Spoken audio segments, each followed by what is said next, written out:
एक कहानी ऐसी भी प्रवीण के साथ। रणदीप को पुरानी चीजों का बहुत शौक था। एक पुराना टाइपराइटर सिर्फ सजावट के लिए खरीदने की ख्वाहिश थी उसकी। अपना कोई बचा नहीं था और कोई नया जिंदगी में आए ये भी उसे गवारा नहीं था। ऐसे छोटे शौक ही थे जो उसका दिल बहलाए रहते थे। एक पुरानी चीजों की दुकान से पुरानी तरह का टाइपराइटर खरीदने गया तो दुकानदार ने पहले ही कह दिया, इसके 3 बटन काम नहीं करते हैं, N, D और E। रणदीप ने हंसकर जवाब दिया, कौन सा मुझे इस पर किताबें लिखनी है, बस सजावट के लिए अच्छा रहेगा इसीलिए ले रहा हूं। और रणदीप वो टाइपराइटर लेकर अपने घर आया। लिविंग रूम की टेबल के पास जो छोटा स्टूल था उसी पर रखने की सोची थी। फूंक फूंक कर सहूलियत से साफ करके उसे वहीं रखा और पास ही एक जरा सजावटी से दिखने वाले पुराने कागजों का गट्ठर भी रखा था। और पेपरवेट के लिए एक पुराना सा लोहे का टुकड़ा रखा था। रणदीप बेहद खुश था। न सिर्फ मन मुताबिक सामान मिला बल्कि सजावट भी सही लग रही थी। टाइपराइटर रखकर रणदीप खाना निकालने को बस पलटा ही था जब रणदीप ने पीछे पलटकर देखा। पुराना टाइपराइटर था। हिलाने डुलाने की वजह से शायद ऐसा हुआ हो। एक बटन जो अपने आप चला था अपने आप वापस अपनी जगह भी आ गया।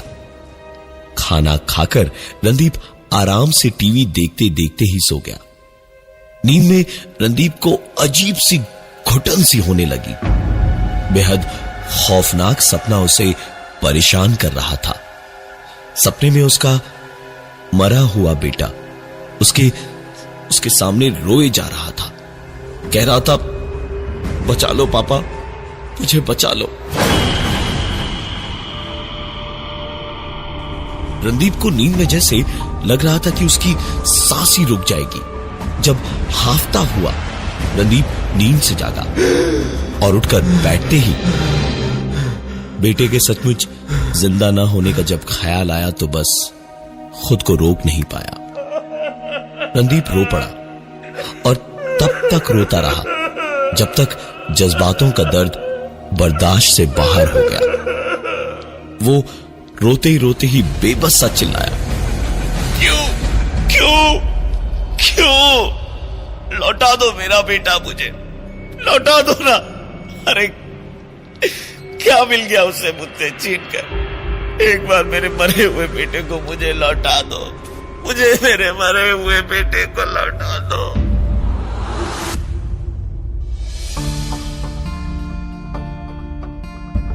रणदीप किसी बच्चे की तरह रोए जा रहा था जब उसका रोना अचानक एक आवाज के साथ रुक गया।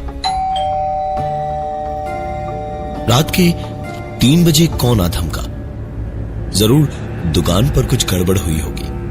रणदीप ने आंसू पोंछे और उठकर तुरंत दरवाजा खोलने के लिए दौड़ा।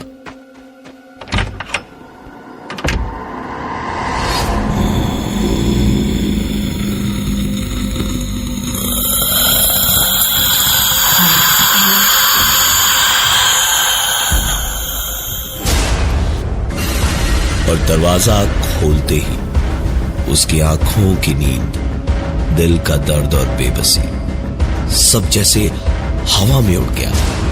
क्योंकि रणदीप शायद दुनिया का पहला इंसान था जिसकी दुआ उसके कहते के साथ ही बिल्कुल लफ्जों के हिसाब से मान ली गई। क्योंकि इस वक्त रणदीप के सामने उसका मरा हुआ बेटा आधा सड़ा गला अजली लाश बने मुस्कुराता हुआ खड़ा था और कह रहा था, मैं आ गया डैडी।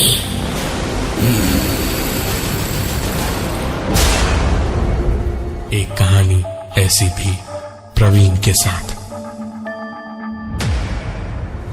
रणदीप तकरीबन तुरंत बेहोश होकर वहीं गिर पड़ा।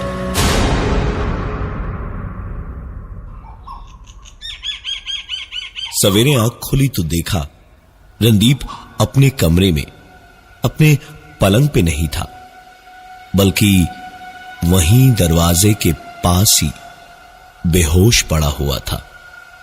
रणदीप अपना सर पकड़े हुए उठकर खड़ा हुआ और आंखें मलकर उसने आस-पास देखा तो उसका वो रात के अंधेरे का खौफ उसकी खाल के अंदर से काटती हुई लाल चींटियों जैसा परेशान करने लगा, क्योंकि दरवाजे के बाहर बरामदे से अंदर कमरे में उस टाइपराइटर तक मिट्टी और खून के कदमों के निशान बने हुए थे। और वो टाइपराइटर जिसके N, D और E अक्षर काम ही नहीं करते थे, उस पे वहीं पास में रखा सजावटी कागज लगा था और इन्हीं अक्षरों को जोड़कर लिखा था END, यानी एंड।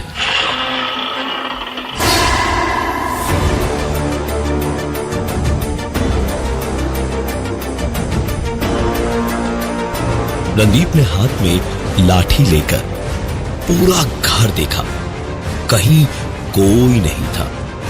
ऐसा सपना देखकर ऐसा वहम हुआ होगा, यही मानकर रणदीप ने पूरा घर साफ किया और फिर अपनी दुकान चला गया। दुकान जाते जाते पूरे रास्ते रणदीप को ऐसा लग रहा था जैसे कोई सर के अंदर बैठा एक के बाद एक मारे जा रहा था। रणदीप के लिए दर्द तो बढ़ता ही जा रहा था, लेकिन दुकान पर पहुंचना भी जरूरी था। दुकान खोलकर बैठते ही जब डॉक्टर दोस्त से दवा पूछने को फोन निकालने गया तो पाया कि फोन जेब में था ही नहीं।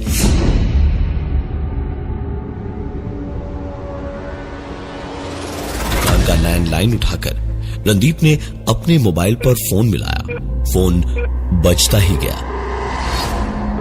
रणदीप को इतना तो याद ही था कि फोन घर पर ही रह गया है और रास्ते में कहीं गुम ना हुआ है, लेकिन रणदीप फोन काटे उससे पहले ही रणदीप का बजता हुआ मोबाइल किसी ने उठाया। रणदीप इधर से चिल्लाया, हेलो हेलो, कौन है? हेलो, अरे बोलो तो सही। इसका जवाब रणदीप को इंसानी जबान में तो नहीं मिली, बल्कि जरा सी अलग आवाज में मिली। रणदीप समझ गया था कि गड़बड़ कहां है।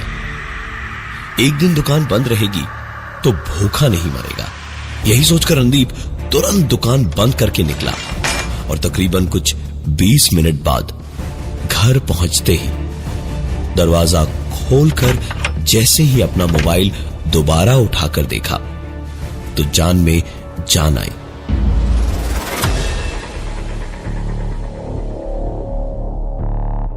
रणदीप को अचानक थोड़ी देर पहले का वाकया याद आया तो उसने तुरंत फोन की रिसीव्ड कॉल लिस्ट चेक की और देखा कि दुकान के फोन से फोन तो आया था और किसी ने फोन उठाया भी। इसे देखते के साथ ही नजर उसने चारों ओर दौड़ाई। पूरा घर वैसे का वैसा ही था। फिर धीमे कदमों से टाइपराइटर की ओर बढ़ा और टाइपराइटर के बटन पे उंगली मारी और उंगली मारते ही जोर से माथे पर हाथ रखकर चीखा, रणदीप को तुरंत ही यह समझते देर नहीं लगी कि उसके सर का भयानक और अजीब सा दर्द इसी टाइपराइटर की वजह से हुआ है। एक कहानी ऐसी भी प्रवीण के साथ। वो समझ गया कि इसे घर में रखा तो पता नहीं आगे और क्या क्या हो जाए। रणदीप ने टाइपराइटर उठाया और उसे खिड़की से बाहर फेंक दिया। कुछ देर आराम से घर में बैठकर बस शुक्र मनाता रहा रणदीप कि कुछ बहुत बड़ा होता उसके पहले ही बच गया। और इन सारे वाक्यों के बाद जब अपने कमरे में सोने गया तब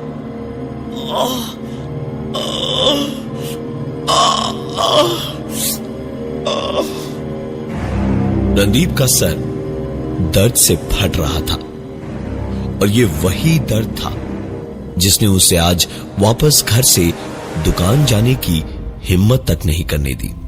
रणदीप बुरी तरह से दर्द में कराहता तड़पता खिड़की तक गया तो देखा कुछ बच्चे खेल खेल में उसी फेंके हुए टाइपराइटर से खेल रहे थे और उनकी नन्ही नन्ही उंगलियों से पड़ता एक एक हाथ रणदीप को जैसे मौत के करीब धीमे धीमे एक के बाद एक कदम बढ़ाकर आगे लिए जा रहा था।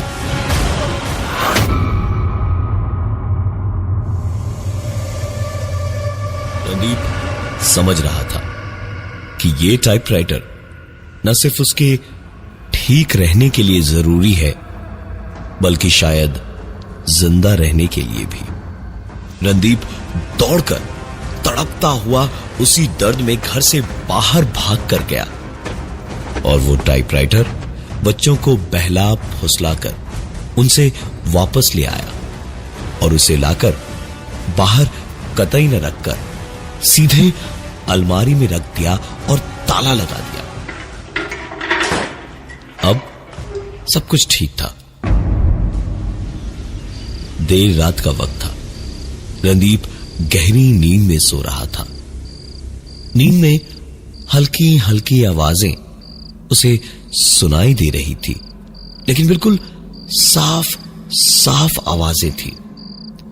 रणदीप ने सुना कि कोई दूसरे कमरे में दरवाजा खोलकर भारी जूतों के कदमों की आहट करता हुआ उसके कमरे में घुसा है।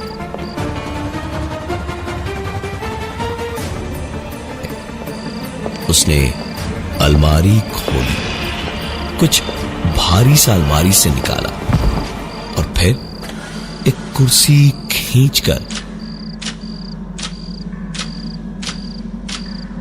7 अक्षर उस टाइपराइटर पर टाइप किए। रणदीप जैसे 7 हथौड़ों की मार सर के अंदर खाकर चीखता हुआ उठा और उठकर खुद को संभालने की कोशिश करने के बावजूद रो पड़ा और फिर आंसू पहुंचकर बड़ी हिम्मत जुटाकर अलमारी तक गया तो देखा अलमारी खुली थी। टाइपराइटर सामने एक छोटी टेबल पर था जिसके साथ कुर्सी लगी थी और टाइपराइटर से एक कागज लगा था जिस पर लिखा था R-V-G-।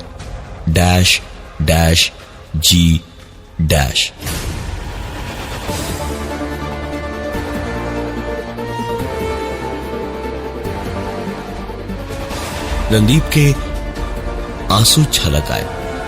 उसे यकीन ही नहीं हो रहा था कि उसका वो बेटा जिससे उसे अपनी जान से ज्यादा प्यार था, जिसकी मौत और जिंदगी के गम में रणदीप आज तक अकेला था, वही बेटा आज उसके साथ ये कैसे कर सकता है?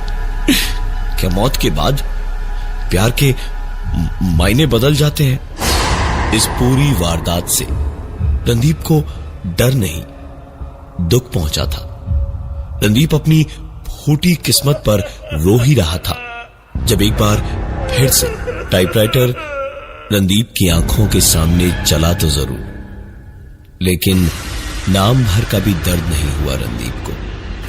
उसकी आंखों के सामने टाइप होता गया और उसे पढ़ते पढ़ते उसके आंसू खुशी के आंसू में बदल गए। एक कहानी ऐसी भी प्रवीण के साथ।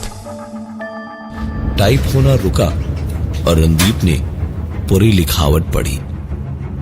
वहां सामने कागज पर लिखा था, ये मैं नहीं हूं डैडी।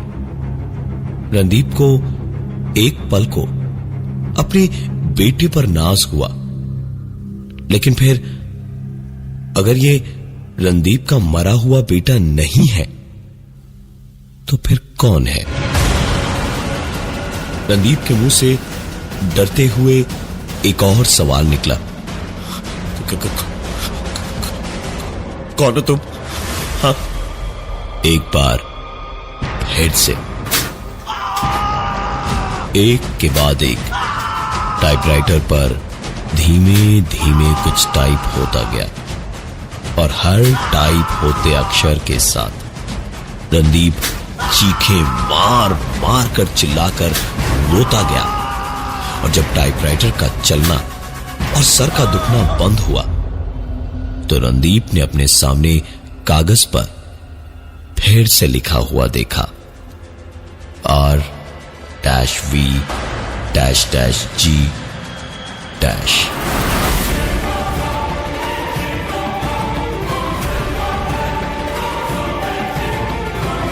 रणदीप को लगा जैसे उसका मरा हुआ बेटा ही सारी दिक्कतें पैदा कर रहा था, लेकिन रणदीप का दिमाग सही वक्त पर काम कर गया।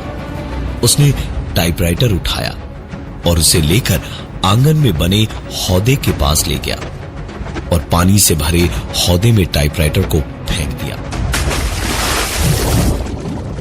लेकिन टाइपराइटर के डूबते डूबते ही रणदीप को अचानक अपनी सांस भी रुकी हुई सी महसूस हुई। सांस जैसे गले में ही घुट कर रह जा रही थी। रणदीप का हाल घुटन से बुरा था। मौत जैसे हाथ बढ़ाए उसकी ओर आ रही थी जब रणदीप जैसे अचानक बेहोशी से जागा और उसने पाया कि सिर्फ उसका वो टाइपराइटर ही नहीं, रणदीप खुद भी हौदे में डूब रहा था।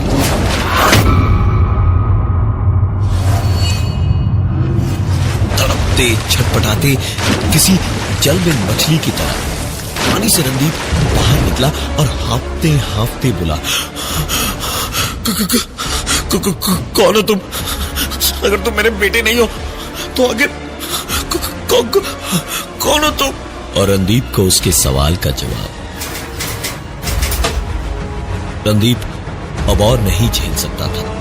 वो भागकर अंदर गया और हथौड़ा निकाल कर लाया और उस टाइपराइटर पे अंधाधुंध हथौड़ा चलाने लगा और साथ साथ चीखता रहा। रणदीप एक के बाद एक टाइपराइटर के टुकड़े करता जा रहा था। उस टाइपराइटर के टुकड़े बिखर रहे थे और रणदीप के लहू के छींटे चारों ओर सुर्ख रंग की एक परत चढ़ाए जा रहे थे। रणदीप ने बेहद दर्द में लहू लुहान होकर पूरी ताकत, हिम्मत और गुस्से को समेटकर आखिरी बार उस टाइपराइटर पर किया।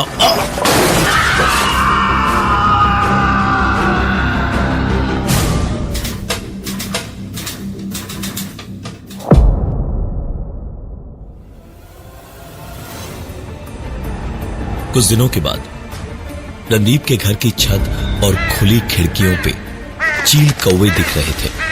पूरा नजारा और बदबू इतना घिनौना था कि अड़ोस पड़ोस के लोगों को घर के अंदर तक झांकने की हिम्मत नहीं हुई। सीधे पुलिस बुलाई गई। घर के अंदर से रणदीप की लाश और एक बिल्कुल ठीक हालत सा टाइपराइटर मिला और उस टाइपराइटर से जुड़ी एक चिट्ठी मिली। चिट्ठी में लिखा था कि रणदीप, जिसकी इलेक्ट्रॉनिक्स की दुकान थी, वो अपने पुराने अकाउंटेंट राम नरेश की मौत का जिम्मेदार है और अब अपनी गलती का बोझ ना उठा पाने की वजह से वो खुदकुशी कर रहा है।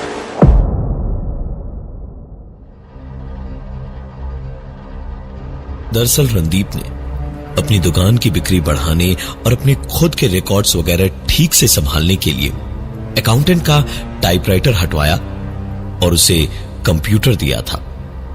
लेकिन कोई फायदा नहीं हुआ। अकाउंटेंट की उम्र हो चुकी थी और काम के चलते कंप्यूटर सीखने का वक्त भी नहीं था उसके पास। धीरे धीरे काम की बेहतरी कम होती गई और रोज रोज नई गड़बड़ें होती अकाउंट्स में। रणदीप भी करता तो क्या, इसी वजह से रणदीप को उसे नौकरी से हटाना पड़ा। इस उम्र में कोई नई नौकरी भी नहीं मिल रही थी अकाउंटेंट को और खर्चे पूरे घर के ही थे। उसने इस बोझ में खुदकुशी करना बेहतर समझा। जो हुआ उसमें किसी की गलती नहीं थी। कौन सही था कौन गलत, यह सोचने का वक्त अब किसी के पास नहीं था।